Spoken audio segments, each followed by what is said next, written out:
We even give a little. Tulsa King. Love it. Tulsa King. Yeah. Happy New Year. Happy New Year 2025. We're back. 3 guys, many games. Looking forward to a new season. I'm your host, Steve Sombrato. I'm back with my big brother, Vin Sombrato. Levittown's own Rob Smalley. And today we have a very special guest. We knew 2025 we were going to have to come out hot. We were going to have to step up our game. So we went to one of the most recognizable voices in the sport of lacrosse, one of the most recognizable faces in the sport of lacrosse, Mr. Paul Carcaterra. Let's get a hand for Paul Carcaterra. Hey. Thank you, guys. Thank you. Happy New Year. I love. There you go. Standing ovation. There you go. I love it. Gotta pump the ego here. I love the Tulsa King intro, but honestly, I thought I was gonna be coming into some like Long Island Guido music. No, we have to change. We change it up. We always have to mix these things up. But we're learning on the fly. But like I had told Smalley previously, I go, we got a professional now. Yeah, we could actually learn and know what we're doing. No, I've ham and egg my way through this whole thing. Don't let me fool you. Smalls, you got to look up at the camera. What are you doing? There you go. Get involved. One of the things Vinny likes to do. If I talk, you don't want me to talk. If I stay silent, I can't be silent. But I don't want to see the top of your head the whole time. All right, I got my head. You got, my shirt. I'm sorry. Hold on. I like that. Put on. I made Especially this for you. Carcaterra, Wow. This is for you, baby. I like that. Q's got next. Yeah. Hey, look, that's a good way to start. I'm not trying to tell you guys how to run your show, but that's a good segue into talking some Q's. I mean, I remember a few years ago, everyone, well, not everyone, I wasn't, I think there was a handful of others, were laughing at Gary Gate when they would see him on the sideline and they had 4 wins and it was the worst season in a century. People were selling the Q's. Little did they know, we throw that word GOAT around a lot. He's the best player that these 2 eyeballs have ever seen. And when you are that great of a player, you have a lacrosse mind that is open, that is creative, and that pushes the envelope. So that first year, I think he was soaking everything in. He was figuring out the landscape of the men's game after being with the women's team for, I think, 14 years. Year 2, they improved to around 500. Last year, they had a home game in the first round of the tournament. They beat Towson. They lost to Denver in the quarterfinals by 1 goal. 1 goal away from championship weekend. They have a junior class that was number 1 in the nation with all the recruiting services a few years ago, led by Billy Dwan Jr. and Joey Spallina and Luke Roa and Michael Leo and all those guys. A lot of Long Island flavor there for you all. I think this is a year Cuse can push, man. So Smalley, I think that is the right sweatshirt to wear. You could call me a homer. I did not pick Cuse to go to a Final Four the last bunch of years. This year, I think it's their year. Yeah, that's a good point, Paul. I think you're right about that. And I think they'll be in the Final Four. I can almost guarantee that. Or, there'll be some heads rolling. But anyway, Vinny, what do you think, man? What do you think? Final Four material? I think you started by talking about Gary, and I would say that, playing against Gary and playing with him for a year with the Lizards, obviously everybody knows the greatness of him as a player, both he and Paul. I always put them 1A, 1B.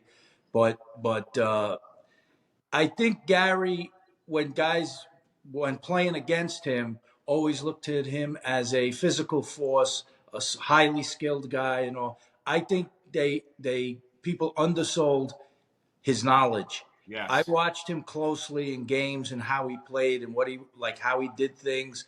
He clearly really understood how to play the game.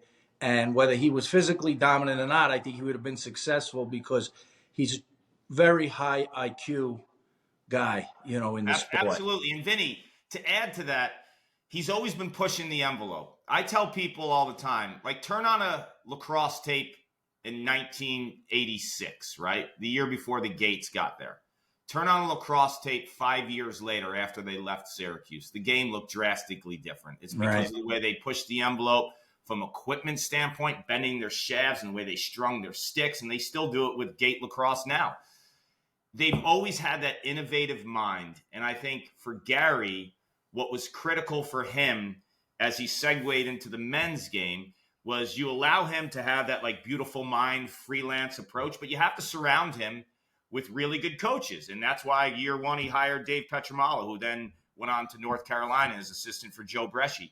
But he has Pat March on the offensive end, who's one of the better lacrosse minds in the college game. And John O'Derner, I think, is a rising star defensively. So if you put Gary Gate around like two super hyper-focused, organized coordinators, like he can do some magic. That's why I think he's dangerous. Like let him roam the field, kind of like Simi used to back in the day at Syracuse, and I think they can do some great stuff. Now, with that said, this is a year that is open for many, many teams. I mean, Notre Dame obviously lost Liam Entenmann and Pat Cavanaugh, but they have a plethora of players. Inside Lacrosse rolled out their top 50 players. Notre Dame still had the most of any team with 8. Yeah. I think the next team was 5. So everyone that thinks like, oh, Pat Cavanaugh's gone and Liam Entenmann's gone and the cupboard is full in South Bend. So they are the champ. They're going to be hard to knock off, and you can't ever replace having that type of experience on a big stage. Like they've been there, they've done it, they've cleared the hurdle. They're almost playing with house money right now. And we're in a situation where, you know, this could be the first three-peat since the Hess, Hubbard, Massey days at Princeton, 96, Right. 97, 98, which is super cool. The team to do that before was Gary Gates' Syracuse team in 88, 89, and 90. Three-peating is no easy task. So you think they could beat one of those teams, could beat Gary Gates' team? Hell no. Stop. Oh, no? 1990 Syracuse would, I say it all the time, blowtorch all these teams. Now, the game has changed. The game has changed. So yes, are these teams much deeper than Gates' 90 team? But you also have to compare it against like what was the field at that point in time, right? Like times change, equipment changes, athletes change. Like defensive backs in the NFL aren't the same 20 years ago as they are now, but you have to put them up against the competition. From a competition perspective, the 90 team blowtorched everyone. No one even played within like 7-8 goals of them. They were clearly above their time. I mean, they had the two best midfielders of all time in Paul and Gary Gate. They had Tom Marachek, who's arguably a top 2 or 3 finisher in the game. Pat McCabe is in everyone that has half a brain's top 3 defender of all time, right? Like Pat McCabe, is as good as Pat McCabe was at guarding the ball, like he also gave you another coach on the field. He gave you another goalie on the field. He gave you another clearing midfielder on the field. Like that guy, like when I played in Lake Placid with him many years ago, it dawned on me like, wow, like you better bring your A game with Pat McCabe, because if you don't, whether it's rec ball, it's summer league, it's national championship, like his game face is on 100% of the time, and he expects greatness from everyone around him. And he was on that end of the field with Matt Palin. So they Well, had it you're all. going to get some pushback on that I haven't seen anything like it. from the new generation and some of the newer fans that we have listening. You're going to get a little bit of pushback on that because I don't care. Look, Smalley. Well, I understand you're dealing with old school and new school. No, I'm just saying that I'm both, man. I'm going to tell you also that the let's see, the 1993 Syracuse team that won a national championship, they would get probably run off the field by Notre Dame last year. I'm a realist. I'll play both sides of it. I just think that 90 team was so different than anything we've ever seen. From a dominating standpoint, when you watch what they did to the competition, it was almost laughable. It was almost laughable what they did to teams. Let me ask you this, Carc, because I'm thinking about the season overall, generally for all the teams. I was having a conversation with a guy about basketball, and talking about the NC State. I was talking to Thomas O'Connell, former Maryland defensive midfielder. He's at Chaminade. He coaches basketball. And I was having the conversation about his brother's team right now. Last year, they went to the Final Four with NC State. They had a long run into the tournament. Yep. I said, how are they doing this year so far? And he brought up a concept, and I was like, wow. I'm like, you know what? That's really true. I wonder in lacrosse, the aspect of now with the transfer portal and all of these changes, the challenges of the coaches to sort of have to develop almost like basically a new team potentially every year. You don't have that same continuity you would have had years ago. Do you think that's really challenging for them? Does that add that much more? Yeah. I think in football and basketball, it's a Herculean effort for college coaches this time. You see a lot of these coaches, they're bouncing and they're leaving because they can't keep up with it, because they got into the profession to be coaches, to change young men and young women's trajectory in terms of how they play the sport and life skills. And when you're getting all new players every single year and the continuity and the chemistry of a team is in flux because of who's coming in, who's coming out. I cover college football. It is crazy to see how many players not only are on 2 schools, on 3 schools, on 4 schools. We're seeing a quarterback now that was in the portal. He's on his 5th school. Wow. It's absolutely crazy. College basketball, very similar. That's why you saw Tony Bennett from Virginia. He retired before the season started. He didn't want a piece of this anymore, and I don't blame him. That's not why he got into the profession. He was strong enough in his mindset and his core values and ethics. What he wanted as a coach, that wasn't what he wanted anymore. So he left. Basketball and college football, I say this all the time, I think it's great that players are being paid, but if they're going to get paid, there's got to be some kind of contractual obligation on both ends. There has to be some guardrails. You can't transfer 2 and 3 times and expect that, you're going to be eligible the next time. I mean, when you are a college athlete, you were called a student athlete. You're there for school. You're there for athletics. The academic institution is taking care of your scholarship in basketball and football. I get that. And then there's the extra with the NIL and all the revenue sharing. I'm all for that. But there has to be some kind of contract for these players that it's a two-way street. So if they decide to leave once, maybe you give them the free pass, that they get a 1 free pass transfer rule. But when it's the second time, they have to sit a year. I mean, like no one should be able to go to a place 1 year, 2 years, 3 years, 4 years, and be on their 5th school. Now, let's segue this to lacrosse. Right. Lacrosse is not in a bad spot with that, because lacrosse, now that we're seeing the PLL and the PLL's grown and we have young boys who have aspirations to be great pro lacrosse players, the league is, only been in existence since 2019.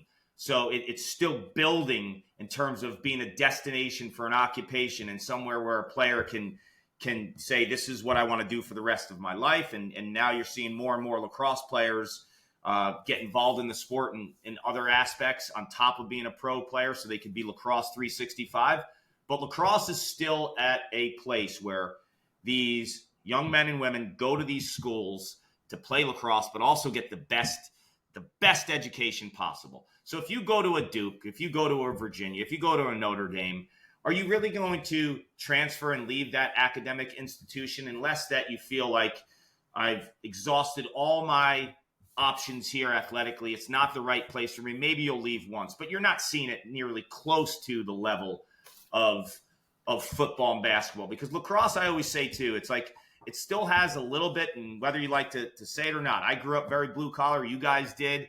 The reality is, though, it's a bumper sticker type sport where, like, a lot of these people have aspirations to get that Princeton bumper sticker on their car, or a Duke bumper sticker, or Virginia or North Carolina.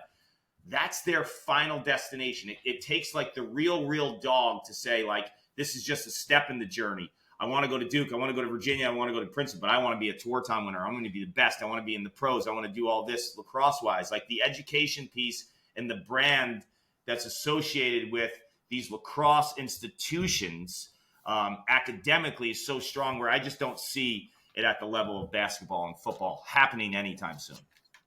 Yeah, I think it's geared more towards the grad guys, or some guys who maybe didn't find the right fit initially.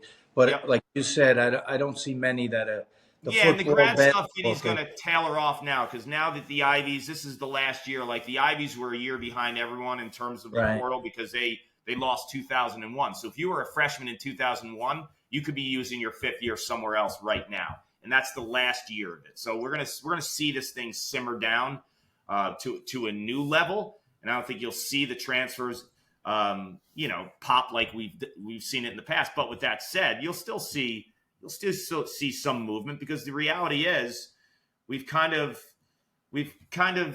accepted the fact that it's okay to move on. And there are many situations where I advocate for a player to move on, but there's also, like, you don't want it to be the easy way out. Like, you want to exhaust all the options. You want to get to a point where you say, I'm not happy anymore here, so what's the point of staying? Then you need to leave. Well, I can only tell you, going back to when I was in school, which is the late 70s, in college, the change, it was, if you were going to transfer, you had to be in that school for 1 full year before you could play on the team. Yeah. So it made it a lot more difficult Yeah. to first of all, you had to get accepted into a school. Then you had to go to school for the year, and you weren't able to play for the team. I guess maybe you could have practiced with the team, but that was about the extent of it. Now, even what happened recently with junior college, that they're not even going to count junior college towards your 4 years of playing.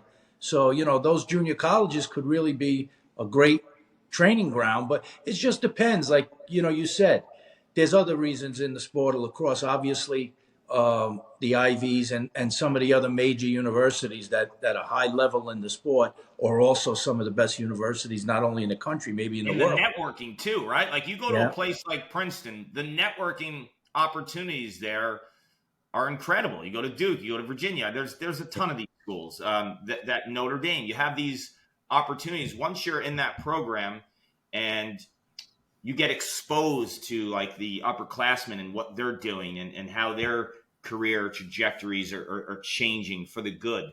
You say to yourself, like, lacrosse is super important to me, but there's life outside of lacrosse, and it's hard to beat X, Y, or Z. Yeah.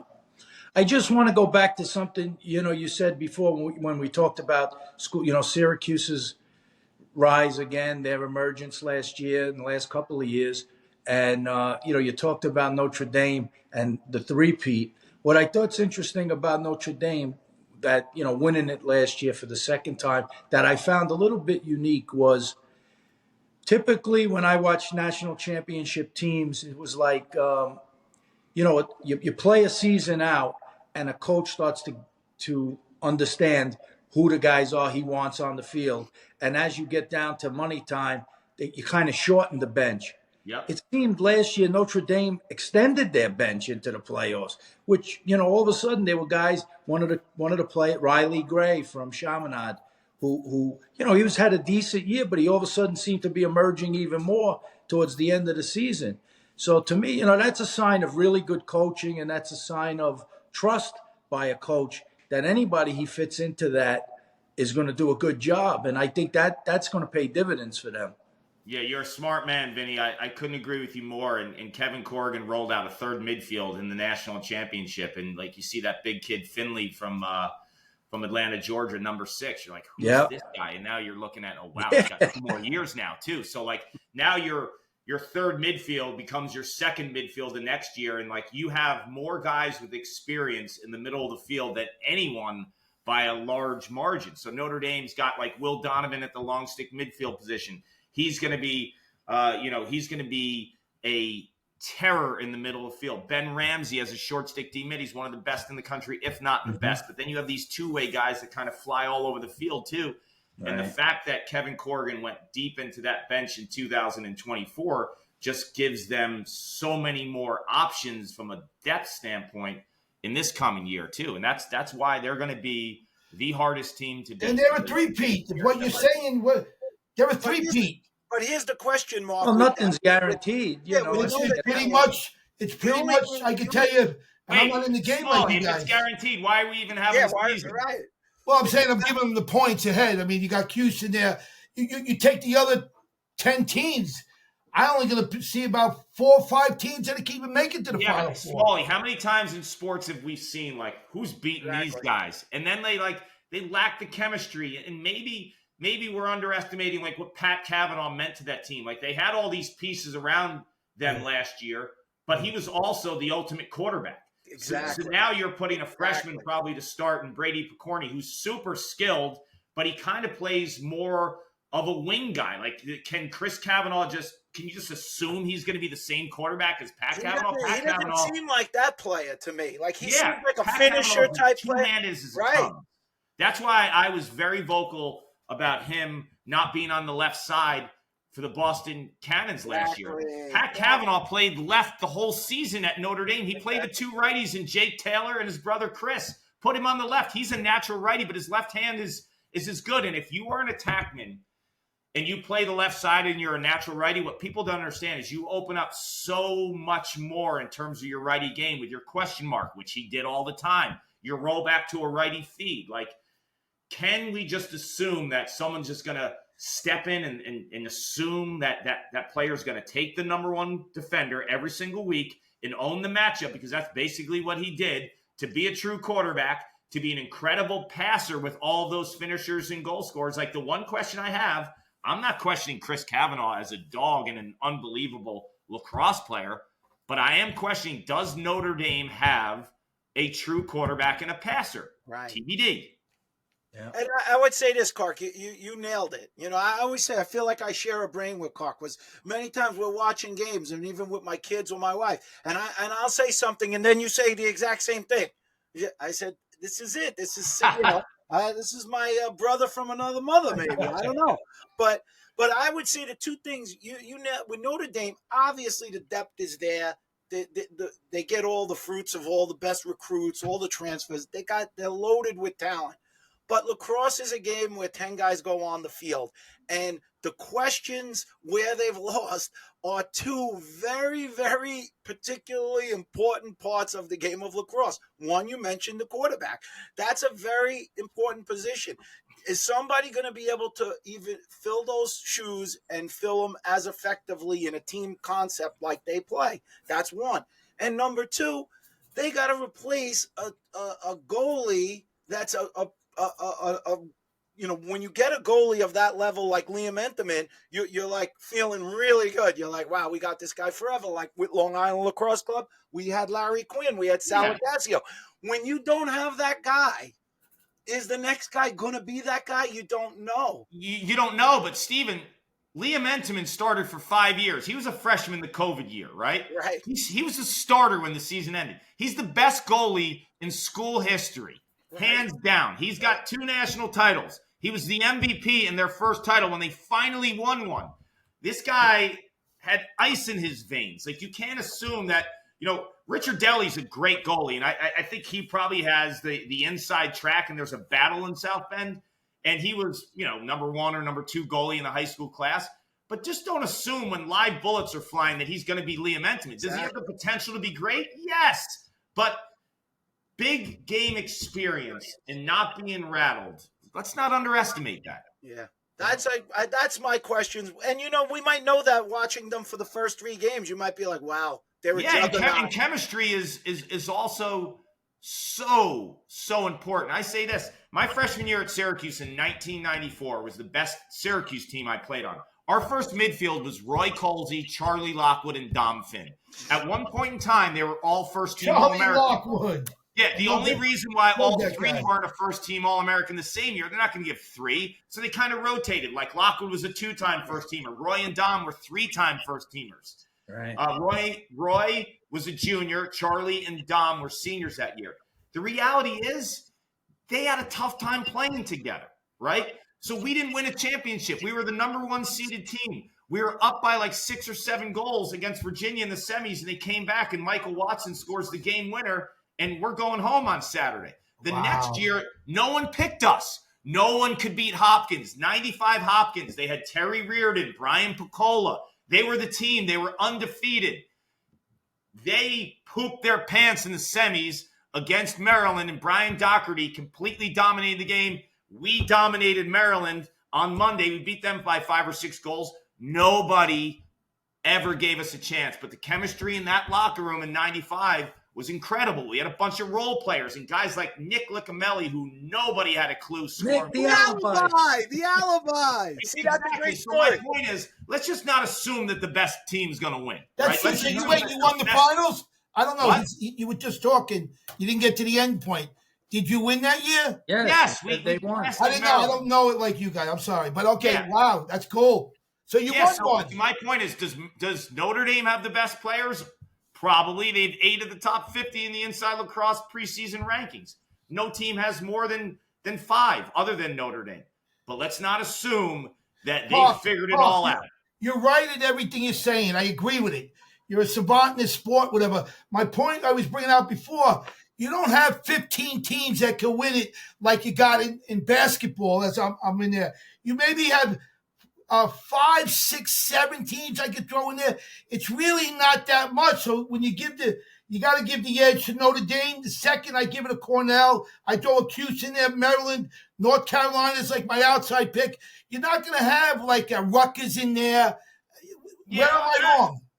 Let me ask you this. I'm not saying you're right or wrong. Why is North Carolina in the mix? What have they done to make you believe that they're ready to make the jump? I'm not saying they're not, but I like the kid, Vinny, help me out here. What's the kid's name?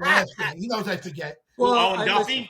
I'll answer that for Smalls. He understands. I can't. I think that Carolina showed some momentum at the end of last year. That win over Duke, where they had that big lead, they nearly almost could have, made the playoffs or whatever. Had they won that game, I think they needed a 6-goal differential, and they were up big. They showed some signs there last year, and I think that they could be a sleeper. I like some of the things they do. I mean, I love Owen Duffy. Owen Duffy, to me. Yeah, Duffy's great. They got some strong. The face-off guy's very strong. Look, you know as well as I do. When you're strong down the middle, it's like they say. You're strong down the middle of the field. When you got a good goalie. I agree. I wanted to hear your perspective. I look at Carolina. I think Owen Duffy is an elite top 10 type talent in the country. Right? He is so electric. I think the next step for him is finding a way to feed off a Dodge when the attention's coming and they're sliding in when he gets off the school bus. He is as good of a young Dodger as you will see. I worry about his health and his pounding. He takes a beating on the field. Yeah. But he is an electric player. Wambach at the X in the middle of the field at the face-off dot is an incredible young talent. They also have Michael Gianfrancaro, who has a ton of experience from Princeton in the goal. They got him as a grad transfer. I think he has the potential to take over games. So, Vinny, to your point, great up the middle. My question is, do they have the offensive midfielders to really support the attack of Owen Duffy and Dominic Petromala? Because I think that was a weak spot down the stretch. Anthony DeMarco was he was dinged up last year. He didn't really play a ton. I think his health is really, really critical for them because he does show some flashes.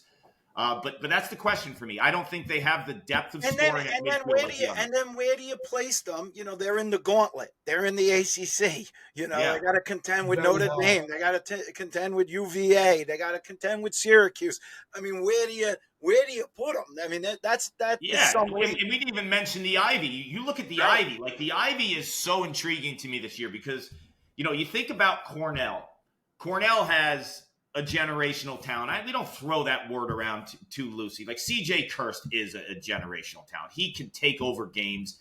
He's the type of player like when they played on Long Island, they played Notre Dame. Everyone knew they wanted to get the ball to CJ Kirst. He still had like 7 points against Notre Dame. Like he is always prime in big spots. That was a fun game, Carc. Oh yeah, I really enjoy stuff like that. I wish I was tailgating with you guys. So were you the announcer? Were you there? I don't even know. No, we didn't do that. We didn't do that game. So when you think of Cornell, you have Kirst, you have Michael Long, okay, and then you have other pieces like the Goldstein kid. I think he's going to take a big jump this year. Like he was exceptional in spots. Ryan Goldstein, so quick. He's got a little bit of Michael Sowers his game. So that's their starting attack. Like good luck covering that attack unit. Very good call on that, Carc. Good luck covering that attack unit when they're all healthy. And then you have other players like Willem Firth and just exceptional talent at Cornell. They're a championship weekend caliber team.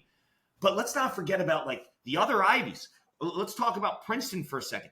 Matt Madelon has done an incredible job recruiting. Did you know last year there was 7 Princeton players who should have been at Princeton if it wasn't for COVID using their last year of eligibility Wow. on other playoff teams. Yeah. So on the playoff field, 7 starters for Michigan and for all these other schools that were in the NCAA. Yeah, Syracuse had 2 that are in the NCAA tournament, starting 7 Princeton players. Oh, so 7 Princeton players left their senior year to go. Is that what they did? Explain. Well, no, they graduated, but you can't be a graduate student in the Ivy League and play your 5th year. So they had to play somewhere else, right? Okay. So they had 7 starters somewhere else. He's done an amazing job recruiting, and he still has a ton of talent. Coulter Mackesy, and there's just so many good players there. So, like, Princeton will be in the mix in the Ivy. And let's not forget about some other ones. Like Yale, if Yale figures a way to play defense, they can play with anyone. They score 15, 16, 17 goals a game. You have guys like Leo Johnson and Chris Lyons, and they're so low. Both of those guys were out last year. Both of those guys were out. How about Pisano, my friend from that kid could play. He's a mean defender. So like they have all the pieces. When you talk about a mean defender, though, there's other parts of defense that need to figure out. Their team defense straight up's been horrible in spots in the last bunch of years, right? Pisano can guard, but can the rest of the 5 guys play real defense? They haven't made stops, right? So that's their big question. And then for Penn, you look at what they have. The Lavelle kid on defense and Emmett Carroll in the goal. If you were to pick a tandem of 1 goalie and 1 defender, like Lavelle shut everyone down last year. He shut Brennan O'Neill down. Yeah. He shut CJ Kurse down. That kid is an animal, and he smacks dudes. And when the ball's in the middle of the crease area, you better run for cover because he's taking your head off. And then Emmett Carroll in the goal. So they're going to be the best defense, and they've shown that they can hold teams. So, like, to me, they're a little bit of an outlier in the Ivy because the Ivy's got all these offensive players and scores, and they have the defense. So don't be surprised shut down a Kurse games 9-7. I'm sorry to interrupt, Carc. Can he shut down a Kurse coming into a game? He did. He did last year. I did the game. He shut Kurse down. Lavelle was an eraser last year. Yeah. Wow. That was a great game. I'm sorry because I can't pronunciate the name. How do you spell his name? You can't even pronounce my name. No, I can't, Carc. Try it again. I can't. Come on, let's hear it. Carcaterra. Yeah. Well, they taught me for a week. They taught me Carc. I said Carch. I used to think myself as Chicken Cacciatore because I couldn't get your name. No, I have a speech, just so you know, I have a very bad speech impediment as a kid, too, growing up, and it's still bad now. Vinny likes to laugh. Never change. God creates I'm sorry. Everyone I am sorry for that, whatever, because I appreciate everything you do for the sport, but go ahead, Steven. Steven's the I would say, we're talking about the conferences. So yeah. We moved around with the Ivy. What would you think in the Big Ten? What's your take in the Big Ten of those teams and the strength of because it seemed like last year that they were starting to emerge almost like if anybody was going to challenge the ACC as maybe potentially the next strongest conference, you could make an argument for the Big Ten. The Big Ten to me is a little interesting. I thought Michigan last year and the year before, they had some really like incredible players like Mikey Boehm and guys that have been around for a long time that were part of the rise of that program. So they have big holes to fill, I think, in Ann Arbor, but they've been recruiting really well. We talk about brands and stuff. Michigan has an amazing brand. It's an iconic brand in sports. Yeah. So Kevin Conroy's been recruiting really well. He's going to have some young guys step up. I think Maryland, though, with John Tillman. John Tillman, from a consistency perspective, let's just be honest, is the best. He's the best coach. He's the top. He's the best. That's our guy. That's our guy. Tillman is the best coach. That's my He's guy. The best coach, if you look at it from a longevity standpoint over the last decade or so. Like, he's always in the mix. He wins. He wins sometimes with less talent, too. Like, everyone has to understand, like, when John Tillman's on the recruiting trail, he can't get every kid. The kids that look at Duke and Notre Dame, they don't look at Maryland. Like, John Tillman's finding pieces of the puzzle. He's bringing in guys from the portal. And every single year, they're in the mix. Like, that team, let's be honest, like, that team was not – they played really good defense last year. They were very inconsistent offensively. There were times in the season last year where they were kind of hard to watch. And he figured a way to get that team to a national championship Monday. Like, he's always going to have an edge from a coaching standpoint. Like John He Tillman. he definitely gets more with less. There's no question Yes. So about I that. think Maryland will be in the mix. You know, This is they him on the have. sideline. You ever see him? Not What's as big that? as this. He sits on the sideline with a little pad. I haven't seen a coach do it. And he writes Yeah. down every little ball the guy He's picks got up. you I all see him. full. He's playing Candy Crush. Right. He's playing Candy Crush. You know what I'm Look, saying? No, I saw him on the sideline. He never dropped a little pin, and he's writing I know. it. You're absolutely right. And what have you seen since he's doing that? Now more people use iPads, right? Right? Like that's we talked a little bit about that. In fact, Vinny thinks that it should be like football. The guy's up top. Because when we watch the games and you see it, right, Vin? Explain that. I can't explain No, that. I always say, the next step would be like in football where you got two coaches up in a box looking down, because I know when I go to Hofstra and I watch games from the suites, you do have a different perspective when you're above, that different vantage point. I think you see things that maybe coaches don't see on the field. I think you're spot on, Vinny. I think with the rules now that you have 4 paid coaches too, where it went from 3 and a volunteer to 4, like if your staff has like a nice complement of like a head coach, a really good offensive guy, and then a defensive guy, like that 4th guy should probably be up top, right? Like you can see a ton of stuff, right? You can see a ton of stuff. Let me ask you this though, Vinny. You are an absolute legend. One of the greatest players that have ever played the sport. You're on 4 world teams. That like no one's ever getting 5. Like that's just the reality. And I know you're a diehard Hofstra fan. Like what's your opinion right now when you're up in the box and you're watching that? Like what's your opinion? My opinion, on different teams, like if you talk about the mid teams like the Hofstras, maybe even the Towson, those type of teams, my opinion has always been to get to that next level. Obviously, if you could recruit, you got to have players. Let's start with that. But if you don't have the players, I like to think outside the box. I would change my style of play. I would try to change tempo of the game. I would recruit. If I can't recruit the elite offensive type player, my next step would be try to find like a really athletic guys that could play both ways, like old school and not sub and push tempo, push it up the side really quickly and put the pressure on these teams before they could get the defensive players they want on the field. And it's the only way that you're going to really compete. You have to have that kind of plan because today you can't hold the ball because of the shot clock. I mean, back in the day, if you were a lesser team in your mind, maybe a coach, I'd say, let's take long possessions, shrink this game down, try to win it at the end. Can't even do that anymore because with the shot clock and all. So what's the next variation you can do? In my mind as a coach, I would be saying, you know what? I want to clear the ball on the far side away from the box, make them have maybe a longer run to get there. Maybe they don't get in so fast. They have shrunk the substitution box, so it makes it a little more difficult to get in defensively on a substitution, although they're so efficient at it now. It's almost like guys are like Canadian box players with their substitutions. They know how to get in and out fast. But there's still a way. This is what I don't see.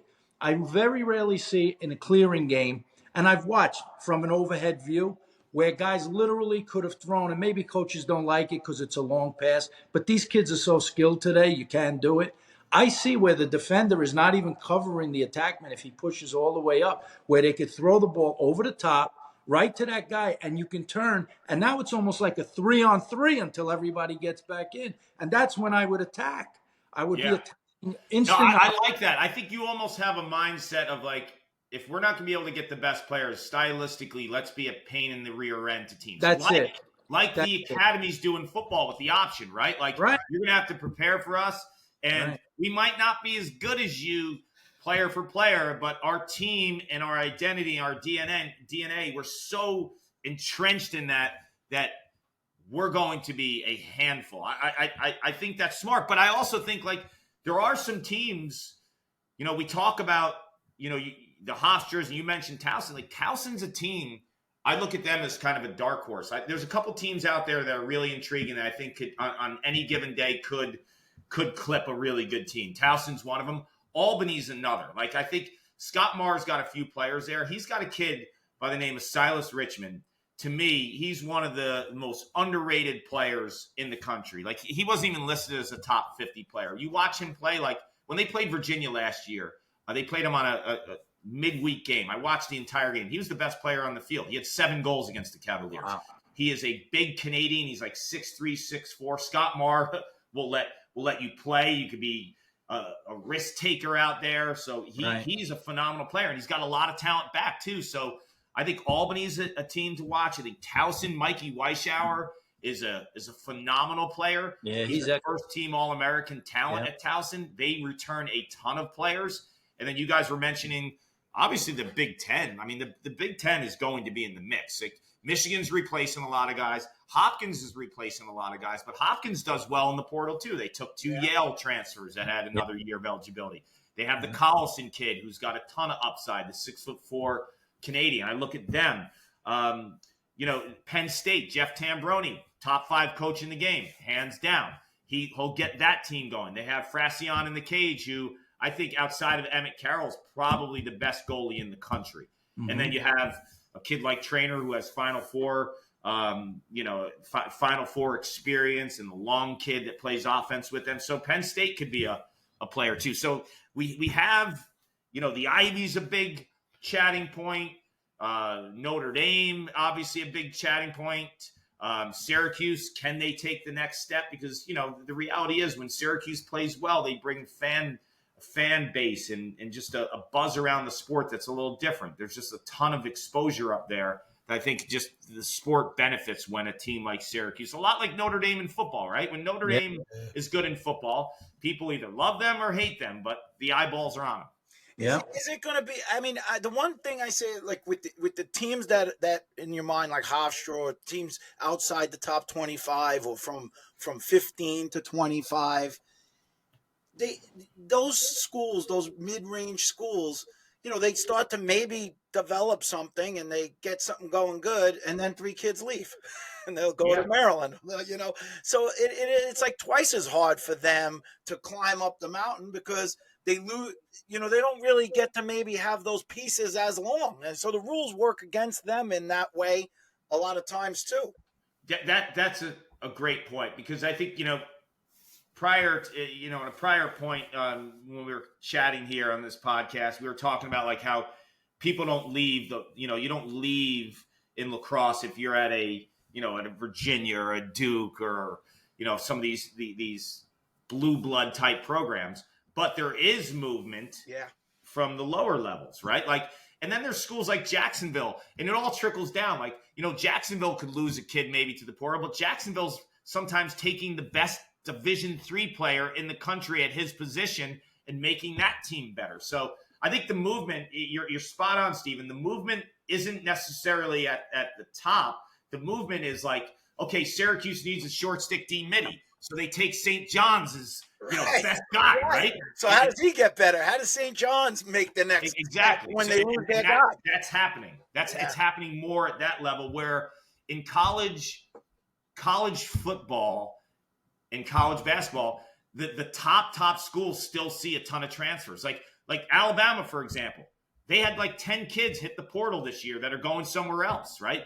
What's the equivalent of Alabama in lacrosse? Maryland, like you don't see 3 or 4 kids, because there's half the amount of players on a lacrosse team. So I'm just saying, cut it in half. You don't see 3 or 4 or 5 players from Maryland bouncing and hitting the portal. Right. That's true. Now you see, the other thing to talk about maybe is, you have new teams emerging. Iona, I guess, is going to play their first season, right? This is their first season. Hofstra, the first game, and now they've announced that another team from Idaho is going. I saw that. Yeah, Division II, I believe. Oh, they're Division II? I thought they were Division I, possibly. Maybe. I saw that broke like a couple days ago. Yeah, I mean, so you're seeing these teams emerge, and it's such a strange school, like in Idaho. Like I know it wasn't even the University of Idaho. Move to a varsity team. It would be quite cool if some of the many of those SEC teams started to think about throwing lacrosse in as a varsity sport. Well, we see it on the women's front. I mean, think about the women's Division I programs that don't have men's, right? Like USC, Clemson, Stanford, Florida. Northwestern. Northwestern, Vanderbilt. There's a ton of big athletic departments too. And like they're putting the resources in there. Like when you are a Big Ten school, I mean, every single year, your athletic department gets tens of millions of dollars stroked your way on TV contracts. What about Clemson? Have you ever been there and saw the field? I've been, yeah. Last year I was down there with Charlotte North. We filmed the piece down there. Wow. Clemson's women's lacrosse. So cool. Has the best facility in the country, men's or women's. Wow. Hands down. It's the best. Wow. It's the best. It's all state of the art. It's brand new. So Clemson backed up the truck and they started women's lacrosse in the last 3 years and women's gymnastics. And they put all the resources into that. How about the Final Four there? Can they hold it or it's too small? No, it's too small. It's too small. But it's a great place, for just a regular season game. And it's a recruiting advantage. I mean, they're getting top recruits, Clemson women's lacrosse. Yeah, they just got Spallina. Yeah, look, you bring a recruiting group down on a Saturday for a Clemson football game, right? And you see those facilities and you see how they're behind women's lacrosse. Like that's eye-opening. They care about it. Now, when they care about it, there's going to be some. No, it's a very beautiful. Yeah, like you got to win. We're putting all this money in. Win. Wow. Yeah, it's great. So, Smalls, what question do you have for Carc? Come on, Carc. No, I have a couple good. Hey, Carc, when you look for advice and stuff, now that you got to what I call rock star status, I know you're a humble guy, but you are now a rock star, believe it or not. Who do you look for advice? Like, who do you go to? I'm not talking about coaches, the guys that were great. On a daily basis, who do you call for advice? Like, you want to know something about a guy, who's your go-to guy? Do you talk to Rabel on the phone? Who do you talk to on the phone that gives you, advice about the game itself? Like, who are you close to? Like that kind of, like. That's a great question. I think for me, the advice oftentimes is just like I reflect on asking myself the simple question, like, what would my dad do here? Because my dad was such an interesting person. So my dad grew up in the Bronx in public housing, had nothing. They didn't have, a pot to piss in or a window to throw it out of. And he was the first person in his family to go off to college. He went on an academic scholarship in high school to Cardinal Hayes. He graduated 6 out of 600 kids. Then he went off to Fordham on a full academic scholarship. And he taught in the South Bronx for 32 years in one of the poorest congressional districts in America. He passed away a few years ago. That guy was I'm sorry, man. It's unbelievable. Yeah, he was my rock. He was the best man I've ever met. He knew nothing about sports, really wasn't an athlete, just loved his family, an old school Italian guy. He was an Italian mama's boy. So a lot of times I ask myself, like, what would my dad do in this situation if he wanted to do this? Like, it's a little bit of an outsider answer. Like, it's not inside where it's like I'm looking for the best lacrosse mind. And I think my dad was all about people. And the reason I'm bringing this up is because for me, I'm at the stage in my life with lacrosse is like I want to really get behind the storytelling aspect of it. I want fans to understand who these players are. And I think my dad's connection with people was the best that I've ever seen. So I oftentimes will speak to him in my mind, or I think about him and I think about some of the things that he would do to help promote people because he was all about people. He was the most selfless person I've ever met.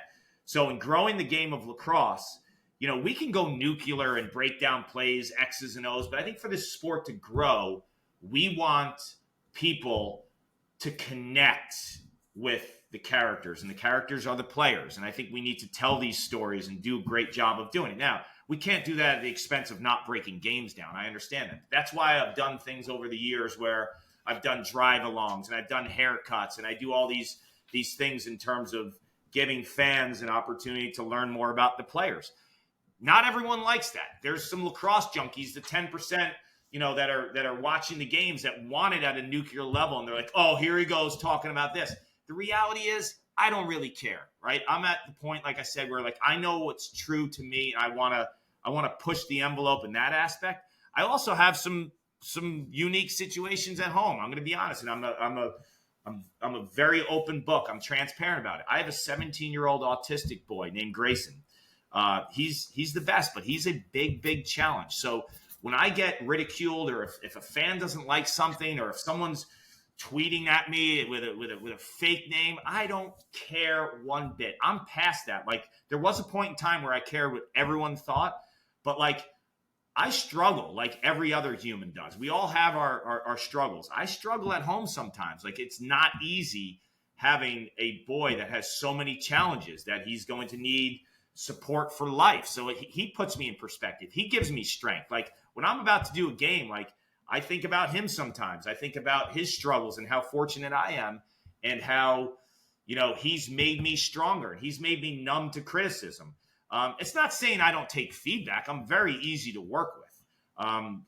Anyone who says something, I'm respectful and I understand it. But like, when it comes to someone who has a problem with what I'm doing, or if wants to bash me on Twitter, I could care less. I'm so strong-minded in that respect that doesn't rattle me. But there are people in the sport that I have a tremendous amount of respect for. Like, I have relationships with so many people in the game, whether it's college coaches, it's friends, it's colleagues. Like, the beauty of the sport of lacrosse, and we're talking to a few of them right here with you, Smalls and Steven and Vincent. Like, people love the game.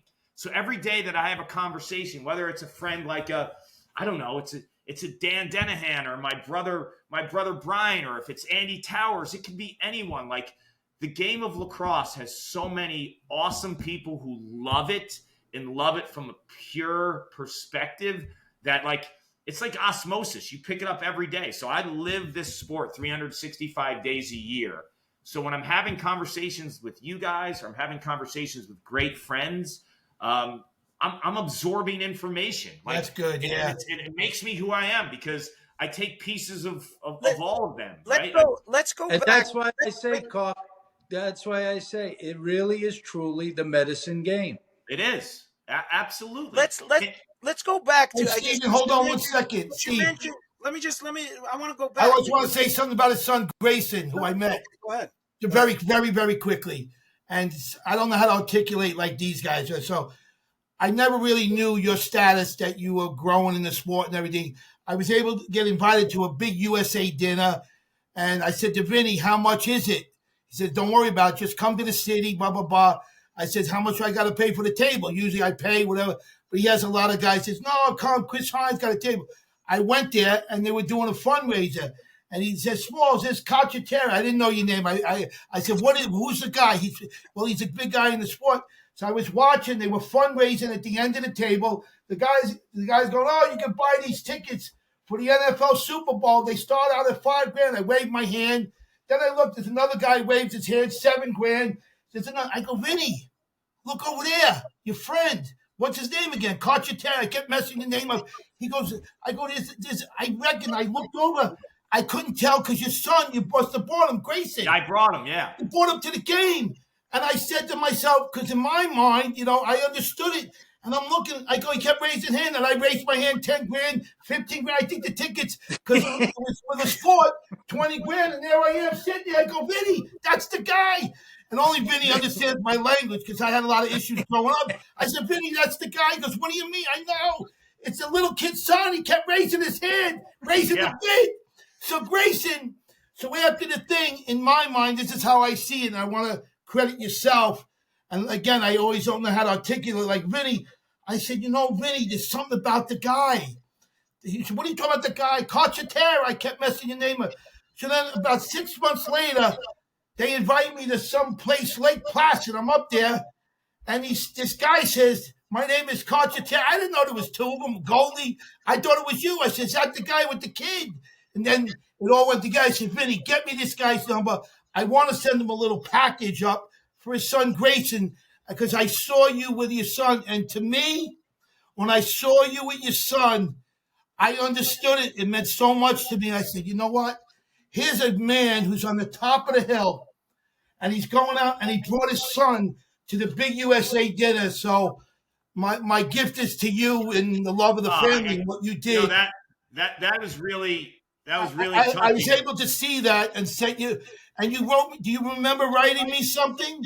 Yes, absolutely. I wanted to know who it was. Yes. And then your son, you told me he wore it to school. I forget what it was, a jacket or something. It was a sweatshirt with the Lake Placid flag. Oh my God. And then when I'm interviewing your son, I remember getting up after, going to the table, talking to your son. How you doing? My name is Rob.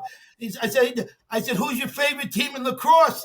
And you heard me say that. And I think he said Maryland or something. He didn't even say. He likes Tillman. Did he say Maryland? Probably. No, but that's how my interaction with him. No, that means a lot. And you know what? Like when you're a young person, right, and you get married and you start a family, like you have these dreams and aspirations. Like you don't foresee having a son with challenges, right? Yeah. Like if you were to ask me at 24, 25, oh, I'm going to have a son, he's going to be the next Casey Powell. He'll be an All-American, correct. Yeah, exactly. So that's obviously not the route that was presented to us. But there's been a lot of gold within that journey in that route too, because you figure certain things out and you figure out who you are and your bigger purpose in life. It's not about how many goals your kid could score, or it's not an ego thing. You want to help other people and you want to also normalize it, because the more that I can tell people like the daily struggles we have, because there's tough days here, there's great days, but the tough days, and if we're honest about them, it gives people an opportunity to understand that like life isn't easy for everyone. And it's okay if you're struggling too. And if you have a son who's autistic, or you have, certain challenges within yourself or your family, that we can normalize them a little bit and not feel like we have to hide, right? Like I am who I am, man. Like I'll bring my kid to a lacrosse dinner. And if some people don't know, that told me who you are. That told me, who you are. And then when you mentioned your dad, I understand where you came, but thank you very much for that story. Go ahead, Stephen. I want to go back, but, just to touch on some of that, obviously we've known you for many, many years. Brian was a teammate of ours with the Lizards, and I loved Brian. Brian was great guy. One of my favorite teammates to be around, always a smile on his face, always fun to be around. You're much the same way in terms of that. And that's what lacrosse is about, these families connecting and that overall fraternal feeling that you have with other groups, whether you played with them, against them. It's very special, the sport, to have that. But going back, since your family, you're a Yorktown family, right? Yep. And so what was your introduction to the game? How did it all come about? Like from that perspective, because obviously your family has such a love for the game. You were introduced early on, I imagine. Yeah. So my parents, were from the Bronx, and I was born in the Bronx. And my dad, when he was looking at, some houses to leave the city and go up, north to Yorktown, which it's only about 30 miles, but people look at it as like upstate, stumbled upon Yorktown, New York. He knew nothing about the lacrosse program there. He knew nothing really about sports. Like my dad played some like street basketball in the neighborhood. He didn't play on organized sports. My mom was not an athlete at all. My mom was like, she used to call the couch her gym, right? She used to love to watch soaps. Like she was the best woman in the world, probably the worst in terms of keeping a house intact. Like the house is, I'm a neat freak. Like I'm meticulous about everything. I'm scarred because my mom let anything fly. Like we were raised by wolves. Like we were driving cars when we were 13, 14 years old. Like she had no rules, but she was the best. Like when I talk about parents that never put pressure on sports, like I could have the worst game of my life, shoot 1 for 19. She's like, "Oh, you look great out there." And I'm like, "Did you watch the game?" Don't worry about it. What's the fuss? Don't worry about it. You're fine. Where do you want to eat? Like they put no pressure on us. So when they came up to Yorktown, it's the same thing. There was no like, we're not moving to Yorktown to play lacrosse. Like my dad found a house for $40,000 and just figured a way how to buy it. And we were living in Yorktown. Little did we know, like the 3 boys in the house, my older brother, Steve, me, and Brian, and we have a younger sister as well. Like the 3 boys, we were rabid about being outside and we loved sports. We stumbled upon Yorktown, which was a rabid lacrosse town. Like I always tell people, like growing up in Yorktown was like growing up in an Indiana basketball town or Texas football, Canadian hockey. Like the culture of the town. Like everything revolved around lacrosse, right? Like that's where the big crowds went to watch games. And that's where like the best athletes in the school all played or wanted to play. So in fifth grade, which was early then, people weren't playing lacrosse in first, second grade back then in the 80s. Fifth grade, Yorktown had a program.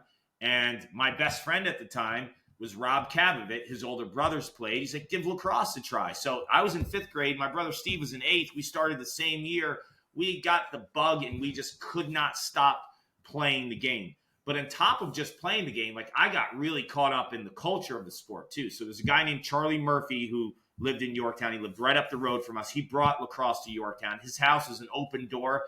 He lived on an apple orchard where there was 3 goals in the back. There was wall ball to play. Everyone watched lacrosse tapes and, ate and hung out there all the time. Every day I took the school bus to his house to train and play wall ball. I became a junkie. I strung everyone's sticks. I was doing dye jobs back then for everyone's sticks. I was a ball boy for the varsity team. So for me, like, I didn't want to be Michael Jordan or Joe Montana. I wanted to be Tommy Nelson. I wanted to be Scott Marr. Like that's what I wanted to be growing up. So like it was such a great town and it was so pure. And from a relationship standpoint, it was just the best place. Like there was no divide in terms of generations. Like I'm friends with guys from Yorktown that are 70. I'm friends with guys from Yorktown that are 25. And like it's you talk about fraternity. Like that place is bonkers for lacrosse. Like if you play lacrosse there, you are taken care of in terms of people watch out for you. They do whatever they can for you. There's a lot of nuts in that town too, man. Like we could write a book one day and there's some shady characters and some hilarious people, but they're all Yorktown guys and they're ours. So like it just, to me, it was the best place to grow up because the sport was prioritized, but the relationships were more than the sport. And that's what I love about the game. Small, you were asking me like, who do I turn to? Like, there's not one person. There's 100. Yeah, your life is like, yeah. Text change with all these people. I get it. Like when college lacrosse season rolls around, like I'm on a text chain with Dan Denahan and John Gagliardi, my brother Brian and Sean Denahan and Brian Percola. Like we're breaking down every game, and there's another text chain of my Cuse friends who are disgruntled when we lose a game, and like the dialogue and the exchange. Everyone loves the game so much that it makes the sport so special for me. Like I cover college football for ESPN, and I really enjoy it, but nothing beats lacrosse for me. Like if you told me you can do the biggest college football game, or you could do Virginia, Maryland, and lacrosse, I'm not even thinking twice about that. I'm doing Virginia, Maryland, and lacrosse. That's where I want to be. I don't care if the ratings are 1/10 of what that football game would be. That's where I want to be. And I am that way because of the way I was raised in the town I grew up in Yorktown. So now your energy is priceless. So your energy is completely priceless on the game. No doubt about that. You bring so much energy to the game. People want to listen. You got the whole thing going on. I don't know how you get it every time you do it.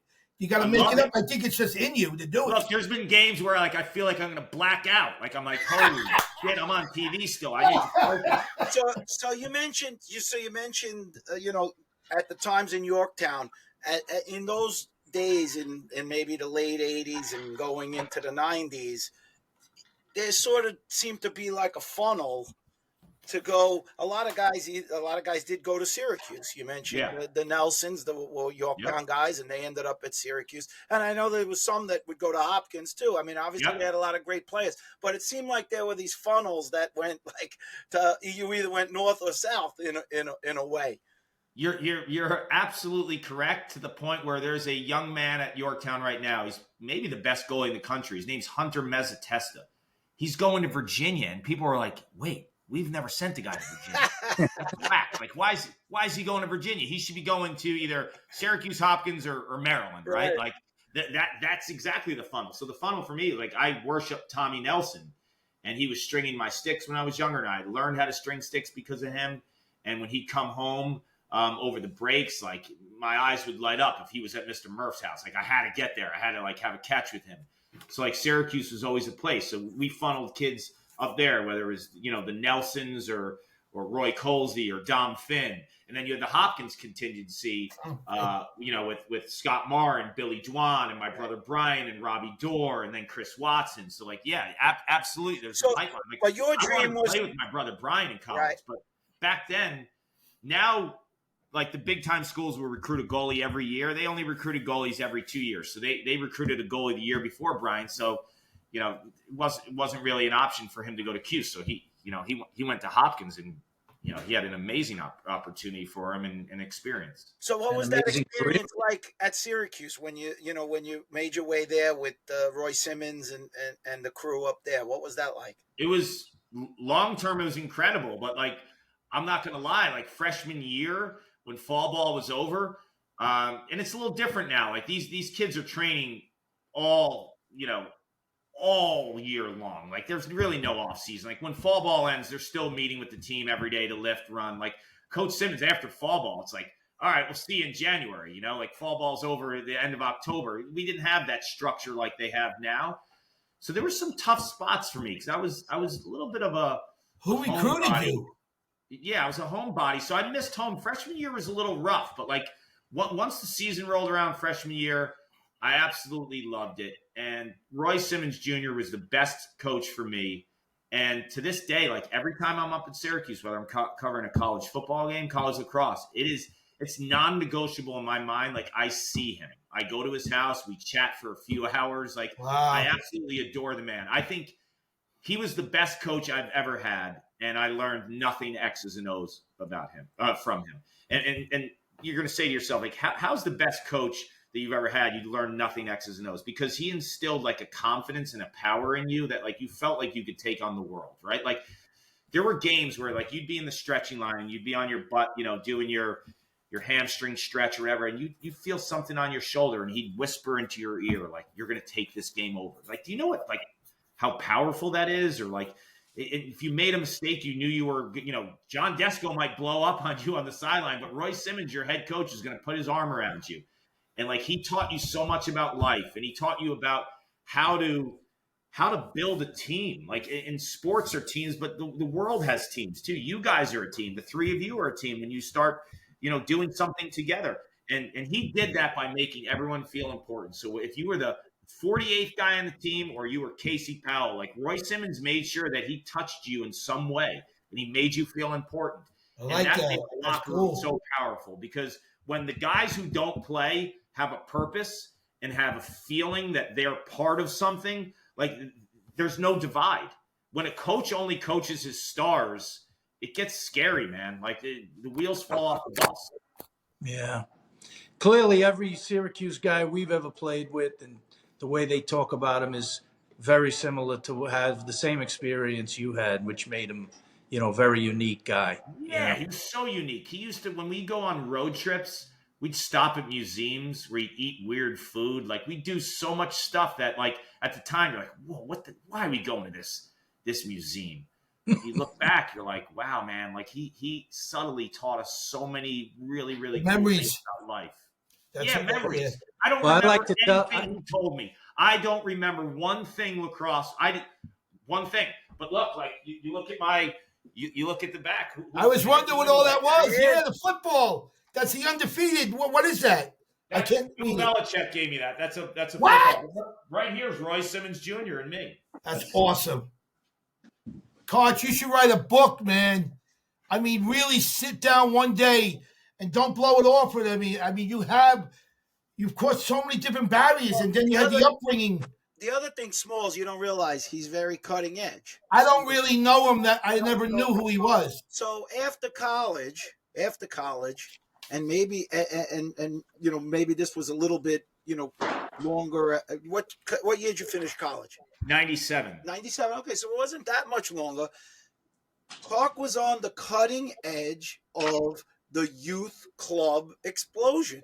And there's not many probably people who don't even know, but our nephews, they were no limit. Yeah. No limit. Yeah, with gags. That was a for real club experience on the initial infancy of and you know what? It's Steven, the reason why I stopped doing it Like we were doing club lacrosse way back when, before anyone had it. Like there was not one club team in Westchester, and there were hardly any on Long Island. So John Gagliardi and I, who had these no limit lacrosse camps back in the day, were like, let's start a club team. And I have all the Yorktown kids, and you have the Manhasset and Long Island kids. We'll bring them together, right? And there was no mission in terms of getting recruited. It was just to be able to play at the highest level. Oh, that's awesome. And then I remember it started changing. And then I remember people were like, yo, you got to convince this kid to play for you. I'm like, I'm not doing that. 6-7 years later, I'm like, I handed the business to one of my friends. I'm like, hey, only in America can I give you a profitable business for free. Here it is. It's yours. I'm done, right? Because like I didn't get into this to convince kids that they should play on my travel team. Or I'm going to promise this kid he's going to get recruited. Like Gags and I, he's a Hopkins guy. He played with Brian. He's from Manhasset. I'm from Yorktown. We became like best friends. He's my daughter's godfather. We're super close. We're like, look, he had all these kids from Long Island. I had these kids from Yorktown. They needed a place to play. We brought them together, and it was amazing. And then the sport started changing, and it started following like the soccer model, which, look, there's incredible clubs out there. And like my daughter plays club lacrosse, and she's had the best experience, and I wouldn't change any of that. And there's a lot of disgruntled people in the field. It just wasn't for me. Disgruntled is right. Paul, I got a little bone to pick with you. May I? Sure. Somebody said this. I don't know if it's true. I got to throw a monkey wrench. Vinny's going to yell at me. Vinny, I didn't know what this was. Somebody told me I was in Lake Placid that you came up with the word FLIDS, F-L-I-D-S. You know what it is, Vinny? Come on, man. That word's been around a lot longer. Maybe I don't know that Carc came up with it. Hey, Carc, you know what it is, though? In all due respect, I love you because these guys know I'm a short attention span, so they set me up with a lot of stuff, and then they laugh at me. But I love Long Island people. Long Island people, they're a lot like Yorktown people, man. There's a passion and pride of where they're from. Look, man, and Long Island people are tough as nails. I don't throw that word flit around, but I'll laugh at it. I tell people, man, Long Island people are so tough because chances are their dad sat in traffic for three hours a day, came home pissed off, right? Maybe got a little like temper tantrums or whatever, and the kids had to grow tough, man. I never knew what it was, Carc. I was at an event with Vinny, and I'm standing there, I'm about to fight these guys, right, Vinny? Remember these guys are yelling? I'm standing there by myself. Yeah, we were at a game in Placid. I was in Placid. Somebody's yelling FLIDS. I never heard it before, and because I don't know. They said I started it. Somebody said, yeah, Carcaterra, because your brother was standing over there. He started it. No, the one word that the town of Yorktown is responsible for is booch, though. Have you ever heard of booch? Like, don't booch me? Oh, yeah, I heard of booch. Look, I'm being honest. That started in Yorktown. We had a kid named Booch, and the way that we would booch people is like, if you had the worst hat in the world, Vinny, I'm like, yeah, man, I love your hat. That's great. Just messing with the guy. You booching me? You booching me? Or if the offense was dreadful, like, yo, the offense is really good today. You guys are figuring it out, right? Like, dude, you booching me? It's terrible. Hey, Vinny, give him some good questions, Vinny, out of the archives. Well, I got. Come on, Vinny, give it to him. I want to know when you decided that this was going to be your career, that you enjoyed broadcasting and that you wanted to expand the game in your own way as a broadcaster. And I mean, I know Syracuse is known for, there's schools up there for that, aren't there? Yeah, no, Newhouse School of Communications, best in the country, but that's not. Oh, that's your career? I didn't know it's his career. Yeah, that wasn't my plan. So I wanted to stay involved in lacrosse. I started coaching and teaching in Westchester County in Bedford, New York at Fox Lane. And I had a friend from Syracuse who was in communications working for CBS Sports at the time, which was CSTV. I got a call on a random, Tuesday night. Like, hey, are you around to call a game on Saturday? I'm like, what do you mean? He's like, we need an announcer. There was a conflict. Army's playing Navy. This is 2004. And if you asked me the day before, do you want to be a broadcaster? I would have been like, what are you talking about? And I remember saying to myself, sure, I'll give it a try. Wow. And back then, I walked into the booth. I was absolutely clueless. No one told me what to do, how to do it. And I just remember leaving. I'm like, wow, this is I feel like I'm in the game again. And I had this void. Cool. I had this void in my life. Like I was coaching and teaching, but like as much as I enjoyed coaching and I enjoyed teaching, I felt like to be around the game at the highest level, I'm like, this is where the drive is for me. Like this is what I want to be a part of. And I always thought I like saw the game a little bit differently, and I was able to actually translate it to people and be in a situation where I could do this. So I remember after that game, I did one game that year. The next year they had an entire season open at CBS Sports, which is CSTV at the time. And I auditioned with a bunch of other guys. I remember going down to the city and I saw some other lacrosse guys going in and out auditioning too. And I ended up getting the spot. And that first year, I worked an entire season with Joe Beninati. And I tell Joe all the time, that was a gift. That was a gift for me. Because if I had started with someone who dealt with the occupation or the position differently and was a little bit laid back, I wouldn't have understood how to really piece it together. Joe was a complete professional. So anal with his craft that this was the first experience that I had. And this was the first time I was exposed to it. So I thought like, okay, if I'm going to do this, this is the way you have to do it. You have to do it like Joe. And having Joe year one, I tell people all the time, like that changed my trajectory. Did he like you? Did he like you, or did he find you annoying maybe? Ask him. I don't know. Two Italian guys. I hope he liked me. Sometimes the first year, though, he's very set in his ways, and he's incredible at what he does. That's what I mean, yeah.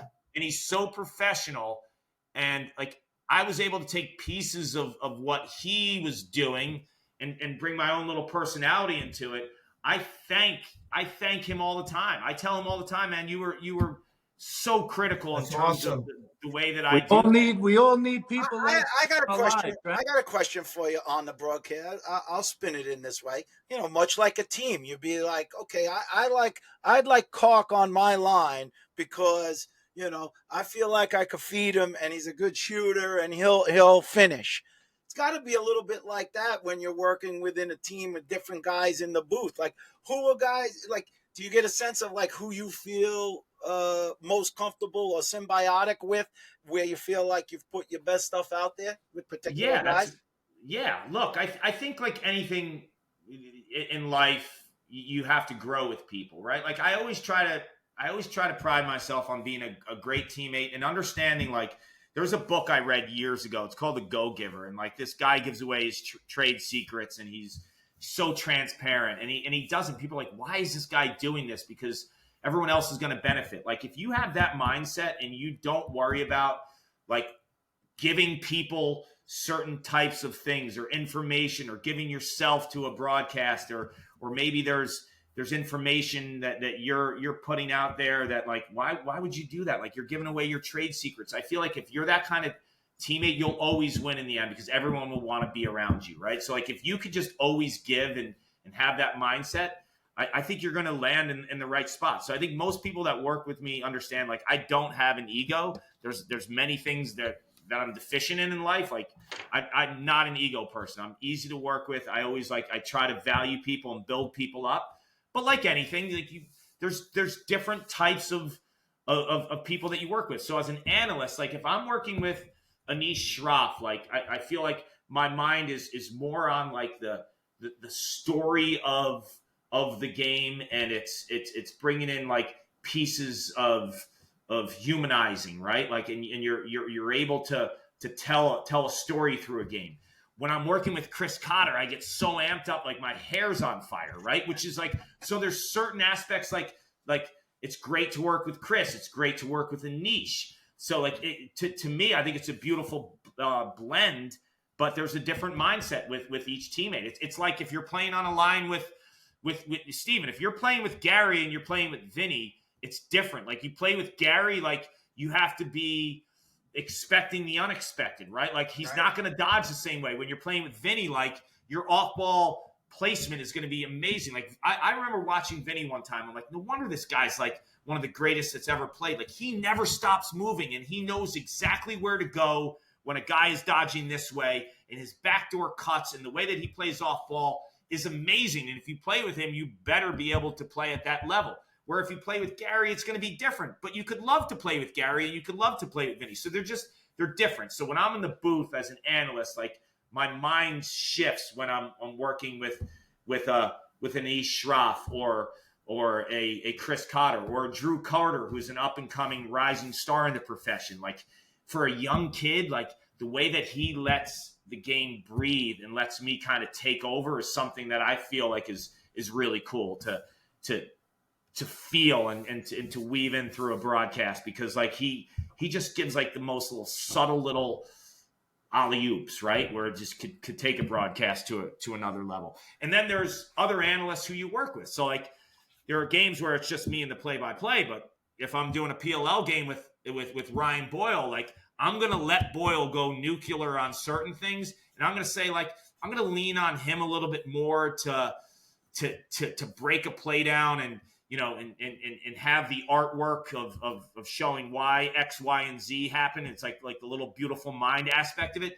But I'm going to try to speak more in this broadcast to the person who's tuning in, and I want to hook as a PLL fan, right? Like I want to give the game a more like treetop experience, so we could get a new fan involved, right? Like if it's on ABC, someone's flicking through, like if my hair's on fire and I love what I'm talking about and I'm promoting these players, like someone who's watching is like, oh, maybe I'll sit here and watch this, right? So like I want to grow the game a little bit more like that, or I want to give it in an easier, digestible way if he's going nuclear, right? Like I'll break down Rob Pennell's question mark, where just a sports fan will know something about his plant foot or the way he used his body without like having to get too crazy, right? And then if I work with Quint, our relationship has grown quite a bit. Like when we first started working together, it was hard because I think Quint was in a situation where it was just him for a while. And then I came along. This is many years ago now, but like our relationship is spectacular now. Like we feed off each other and we use each other for information, and he's become a great teammate, and I hope I've become a great teammate of his, but it wasn't always that way. It's like anything, man. Like Steven and Vinny Sombrado are playing from Long Island Hofstra. This new kid comes in. It's like, whoa, you're going to have to learn the way that we play, right? Carc, I understand. I haven't been accepted yet. I get it, Carc. What did Billy tell the kid when he put him on the line? What's that? Vin, what did Billy Barroza tell the kid when he was going to play with us one night? Do you remember? I don't remember. What did he say? He said, you're going to go play with the Sombrados. Just stay out of their way. Yeah, exactly. But I know you two well enough. If you see a kid come in and he has passion and he's open-minded and he wants to learn, you'll take him along with you. Well, Blake Miller was the perfect. Very well said. That was the best thing you said all day. Very well said.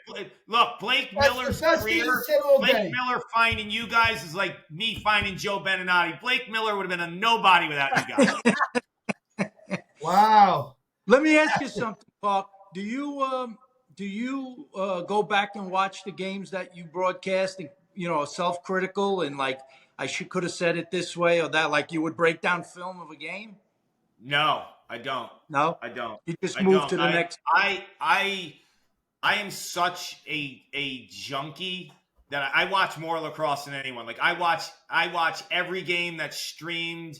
I watch every game that's on linear real TV. Like I am so caught up in watching what's next and breaking things down. I really don't live in the past. In my mind, I already know what I did wrong. Like I have these self notes to myself. Like I don't like how I said that. I'm not going to say that again like that. Like I know like I was way too long winded on that. Like I have those always spinning in my head. I don't like going back and watching it.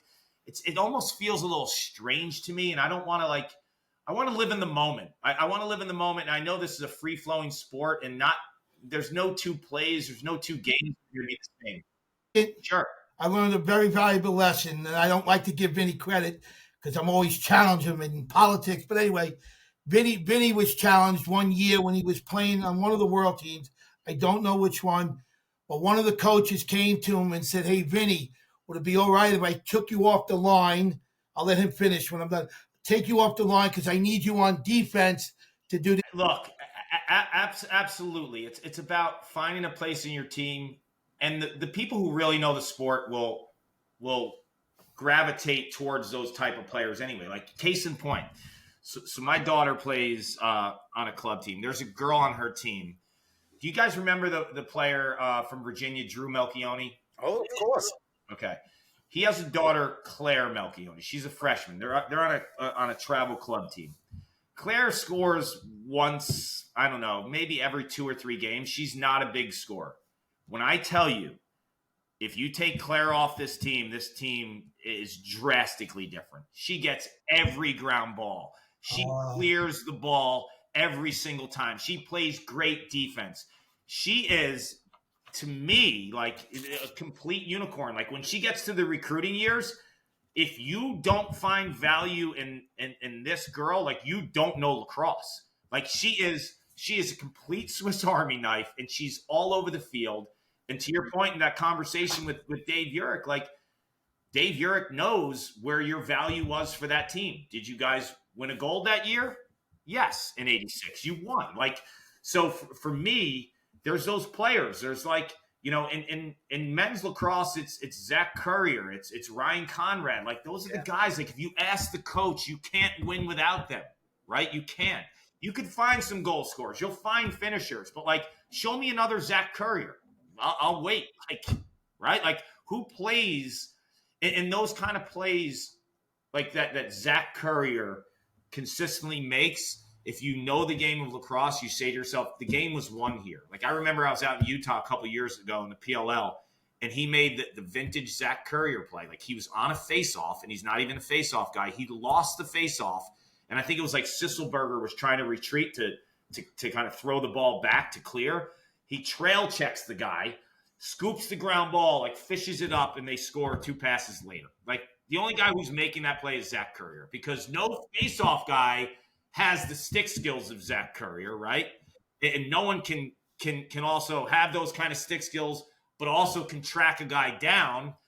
Those are the players you want. Me, look, like wow. Wow. I don't know. I've seen some serious things Brian's putting out. Let me explain why. He marinates. Yeah, to our point, like being that guy that just gets it done and having like the Zach Currier approach where you could do a little bit of everything. Like Brian is as good of a cook as he is, and I will say he's very good. A lot of it's like, you know, it's out there for the masses to look at. I'm in my kitchen quietly doing my thing, feeding my family, feeding anyone who walks in, and I'm not going to post about it all the time, right?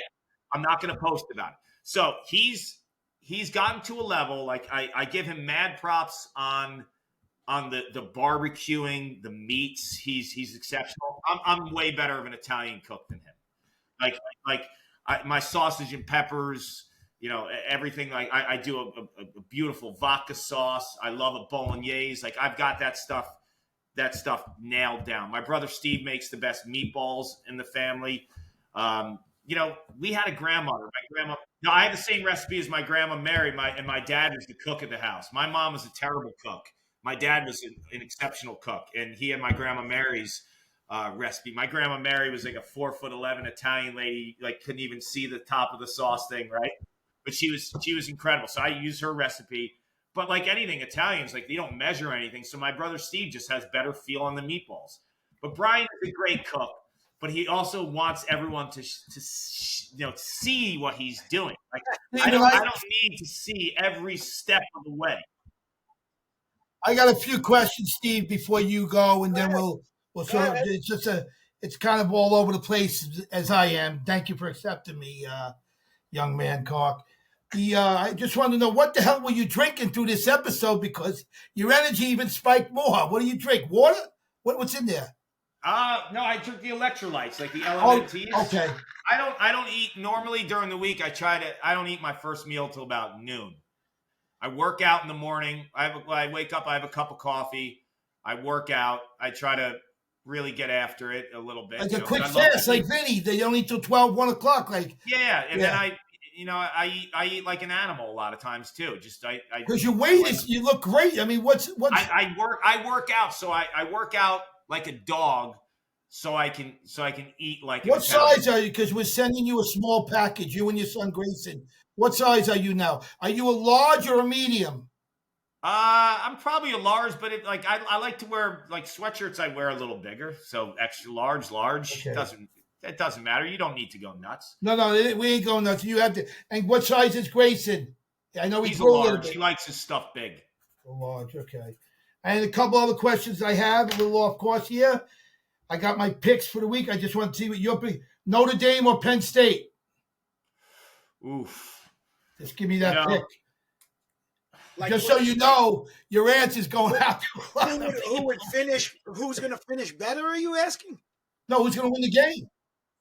Oh, the football game. Oh, yeah. I'm going with Notre Dame. I like their defense. Wow. I think Notre Dame's like defense is really good on third down. Yeah. Penn State kind of can struggle on third down. I think Drew Aller, their quarterback, is an excellent quarterback, but I don't know if he's like a feast or famine type quarterback. Texas, Ohio that State. makes that risky play. Like he's kind of. No, you're right. I agree with you on that. I think Notre Dame, Al Golden, their defense coordinator, is doing a fantastic job. Notre Dame is getting. Yeah, their defense is nasty right now. You saw what they did to Georgia. So I like Notre Dame in that game. All right, but Texas, Ohio State. I think it's going to be close. I mean, Ohio State looks like they're unbeatable. I say right now, right? Yeah, like, I say that too. Yeah. I will say this though, Ohio State in spots this year. Like if you make them a little bit one dimensional, like Michigan did, and it's easier said than done. I think you could beat them. Their losses are to Michigan and Oregon earlier in the season. They have a freshman wide receiver in Jeremiah Smith. Like this kid he's unbelievable. Like he would unguardable. He'd be the first wide receiver picked in the draft this year as a freshman. He's like 6'3", 220. He wears extra large gloves. Like he's something that you build in a lab for a wide receiver. And he's playing Will Howard. Will Howard's a good quarterback, but it's not like he's playing with Trevor Lawrence. They're on all cylinders, like you said right now. There's just too many pros on that team. The only way that you're going to beat Ohio State is if you completely shut down their run game. Because if their run game's clicking and they have options to go deep with Smith, you're in trouble. And the last two questions: your favorite late night snack? What is your favorite? What is your go-to? Ice cream. I eat ice cream. What kind? Ben and Jerry's or Haagen-Dazs? No, so I eat ice cream 365 days a year. Yeah, I love it. Like I'm not going to stop either. What is your go-to? I know you like what's your go-to? Gooba, what do you like? Well, I'm a mint chocolate chip guy, but we mix it up. Like my wife, the beauty of ice cream is 365. I love it. Yeah, I don't have an affiliation with one brand like Haagen-Dazs. I got you. I love the seasonal stuff. Like she'll bring in like the apple crisp ice cream sometimes. Peppermint during the holidays. Like you just mix it up. Like I absolutely love ice cream. And I'm like an ice cream connoisseur too, and I love mom and pop ice cream spots. So like if I'm traveling, you always go. If it's a line, you'll find a line. If I see a white hut in a town that's not a franchise, like I'm going there. He's going there. And the other thing I wanted to say to you, one of my goals with Vinny and Steven, how they brought me along in the last 3 years as I came back to the sport, and I never get really the chance to thank these guys. They're the goats to me, man. They're great to me. They let me do whatever I do. I'm off course 90% of the time. Yeah, but that's the beauty of all this. Don't change that. They still accept me, and I love them for that. Maybe draw the shade down, but that's all. You're correct. You're correct. But I always wanted for my dear heart to start a charity, and one of it has to do. I know some people might laugh at this, but it has something to do with mental illness in the sport. I don't want to name any names, but there are some kids that play very, very high-profile people that play in the game today that have a form of mental illness. And it's not really out there, and I'm not going to share anybody's name or anything, but it's one of the things dear to my heart, and I just thought maybe I'm going to write a check to the foundation, and I'm going to go over with Vinny and them just to start a charity through Vinny and me. And I wanted to know if you and your son Grayson might want to be a part of it going forward or something. Yeah, it's hit near and dear to me, Smalls, because and I'm open for suggestions. My very best friend, Rob Cabot, who introduced the game to me. We met when we were in nursery school, and we went through every step of the way through grade school, middle school, high school, graduated from Yorktown together. We won 3 state championships in a row at Yorktown. We always beat Long Island too. Beat Long Island. Title. And then we went off to Syracuse and we won a national title together. We were captains our senior year. We only had 2 captains that year. It was Rob and myself. Wow. My very, very best friend for life. And I knew everything about this kid from A to Z, or at least I thought I did. And then 2021, I got a call from his sister that he died. Oh. And automatically I thought, like, did he get into a car accident? Did he have a heart attack? And, a day later I found out that he took his own life. And the idea behind, struggling with the mental aspect of life and the struggles that people have, it's a quiet it's a quiet concern for people because people feel like they can't tell people their problems or they feel inferior if they say I'm struggling. The point is, no one, or at least no one, thought they knew Rob better than I did, and I didn't know for 1 second that he was struggling until the day he took his life. So it tells you all you need to know. I spent more time, hours, with Rob than I did even my brothers, because you got to factor in, we played every sport together. We went through every school grade together. We went to college together. We were roommates together. Like, I spent more time with him than my brothers, and I never knew that he was struggling, mentally, and had so many aspects of his life that he wasn't happy with. So to tell you that Rob's experience didn't have a profound impact on me is obviously, something that I hold near and dear to my heart. So yeah, I get his brother.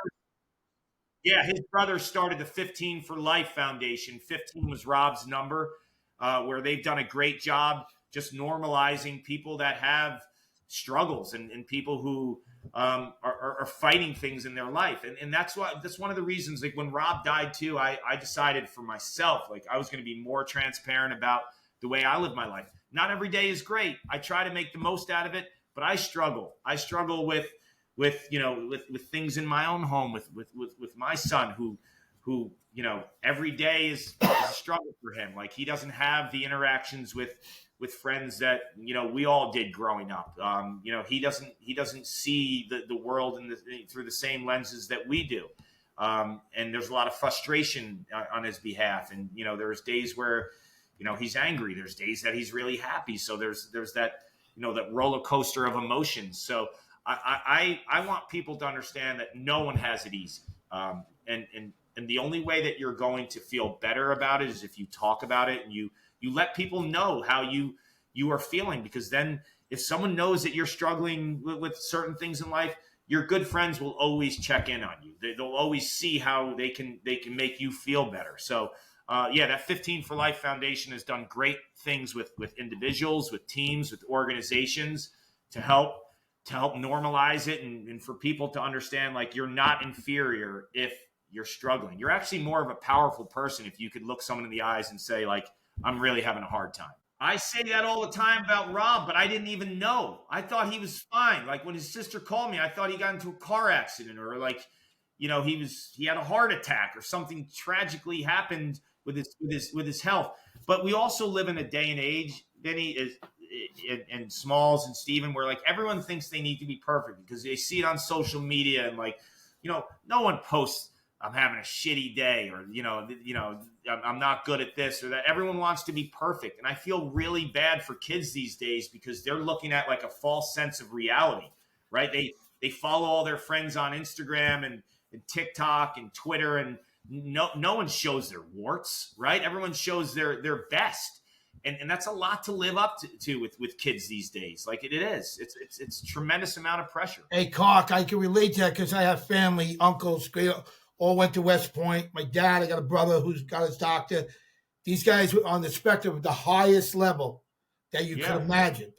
And Vinny knows, I speak to Vinny all the time. Like, and then it was me, because we always laugh. Vinny laughs too. It's funny. I never passed the test in high school or college. To get to college was like a dream. I was able to get to college. Dad says, I got a plan for you. You're going to go to Nassau Community. When I was out of school for 2 years. I was just working. I was a great kid.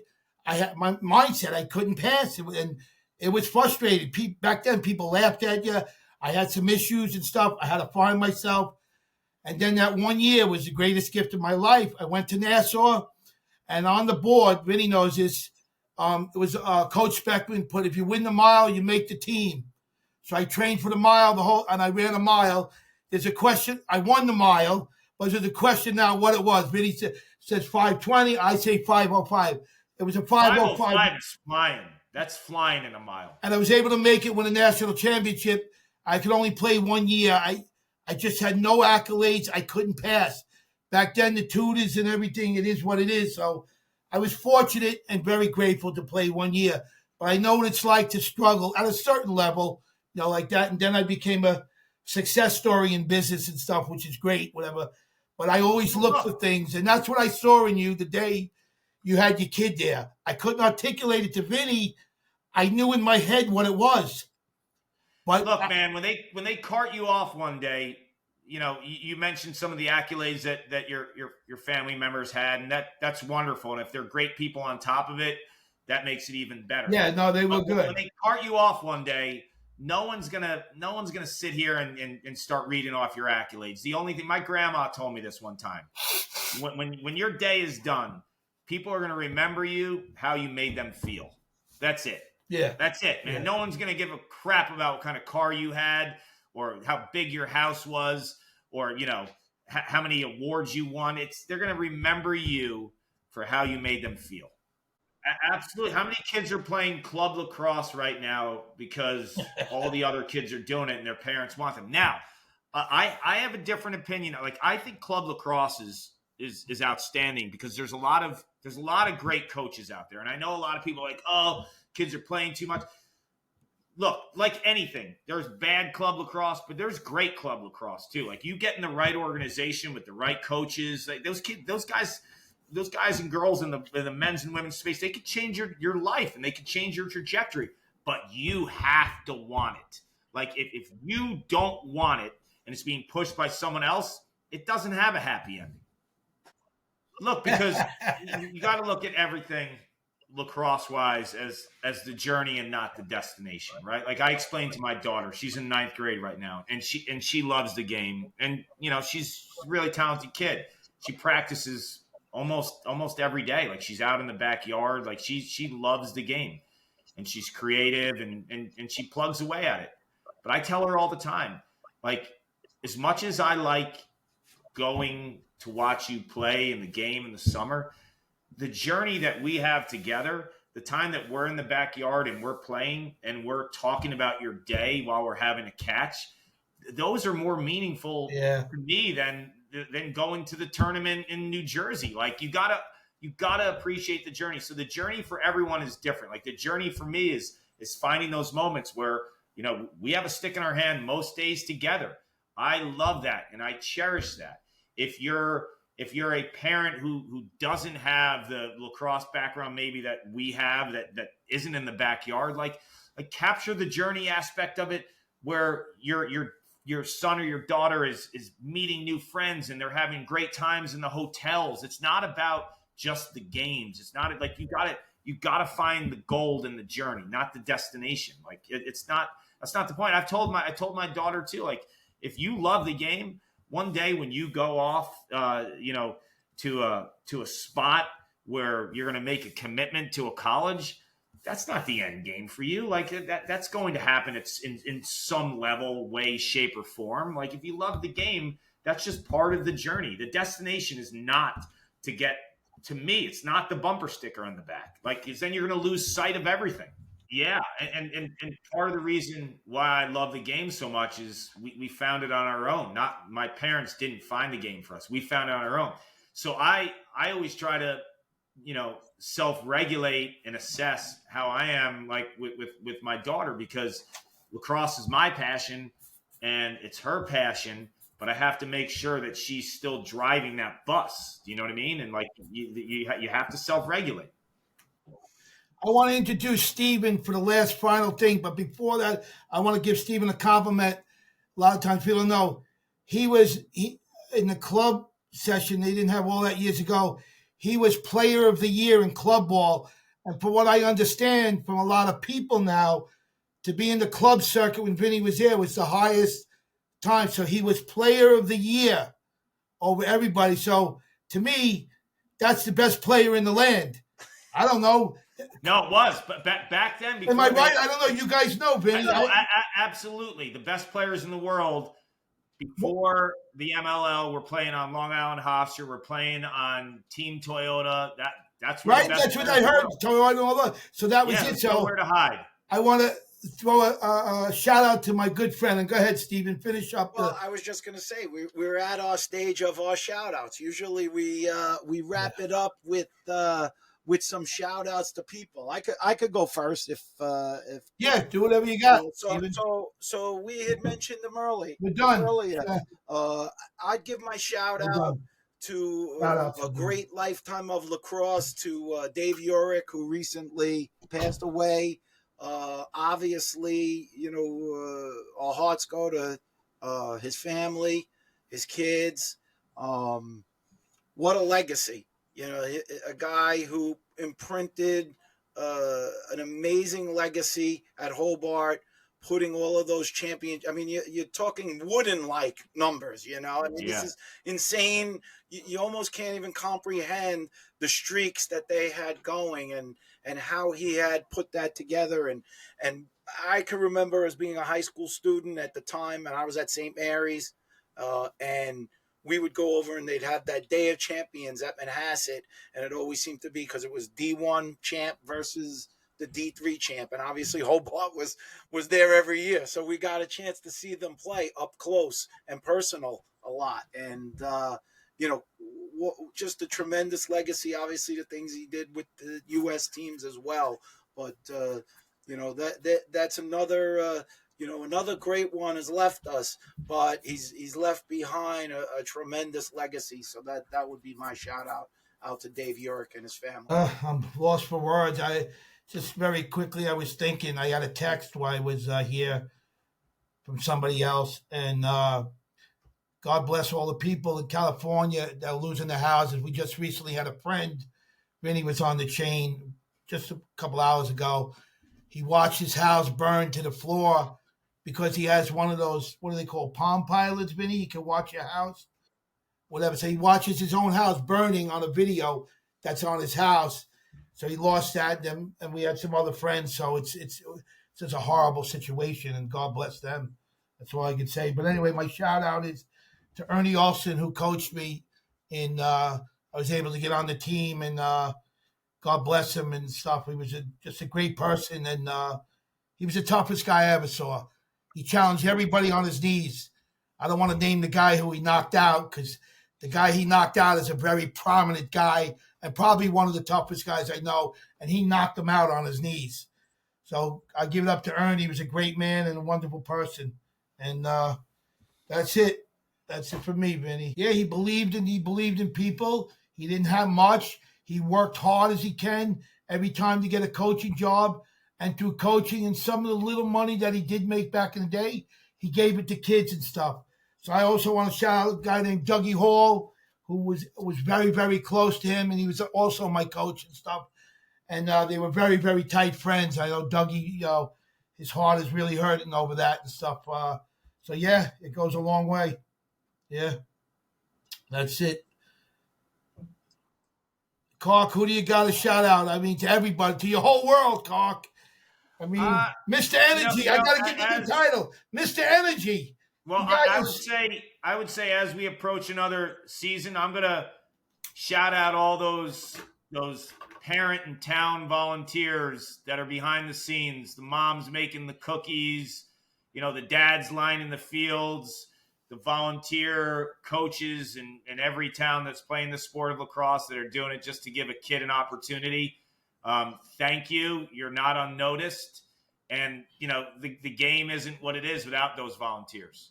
Well, I wanna thank Carc for joining us today. I just want to say, don't ever underestimate what your impact and your colleagues that are doing the games, what imprint and impact that they actually have on that game. Because, for years when I was a young guy, you wanted to learn lacrosse, you need to watch, you need to visualize it. Yeah. I'd have to go watch Vinny, maybe at Caniac Park in Hicksville when he's playing games, or at Freeport Summer Leagues, or chasing around to watch high level players play. But watching levels the players play is not somebody in your ear actually telling you every minute and orchestrating it on the teleprompters what exactly is going on. You had to figure it out on your own. The kids today, I advise them, I say, go watch these games. Now there's thousands of games streaming, and you have Carc, and you have Quinn, and you have Boyle. You have all of these guys that are high IQ. They understand the game. They're teaching you the game. It's like having a master class. And your imprint of what you do with that for a generation of players, the game is being played at a higher level, and you guys are a significant part of that as well, just by doing what you do. And I want to thank you for that. Are you going to be at the Final Four this year, Carc? Yeah, I'll be there. You know what's implemented? I'm sure you know everything, but let me just say for the fans, the girls' game is going to be part of that this year. You're aware, right? Yes, and it should be every year because there's so much crossover between the men's and the women's games with families and fans. It should be like that every year. I go up a It's week. a no-brainer. I go up a whole week every year. That's been my tradition for the last 4 years. These guys come. I love it. Come going say hi. Oh, it's great. All right. What's great about this, Carc loves lacrosse more than us, even probably. I can't even say I could love it as much as he does. We could go another 5 hours with, Have me on in the middle of the season. And bring Grayson up with you. I want to take care of Grayson. He can be in my suite. We'll have more fun than ever before, man. Right, Vinny? How do we do it? Oh, every year we love it. We're definitely bringing Carc back because we do have to check in mid-season. Yes, 100%. And we appreciate, and during that time we'll stay in touch, because any tips that you could help us and give us to look, I love the conversation piece of it, and you got to stay true to who you guys are. I wouldn't change it too much, right? Like treat it like you're making meatballs. It's got to be a feel. Wow. It really is. You stayed to be a regular guy, Carc. Thank you for that. Yeah. Thank you guys. And send Vinny your where you live, or where you can get a package or something after we get off. So thank you so much, guys. We want to send something to you and Grayson. Thank you. Anytime. Be good. Music. Thank you.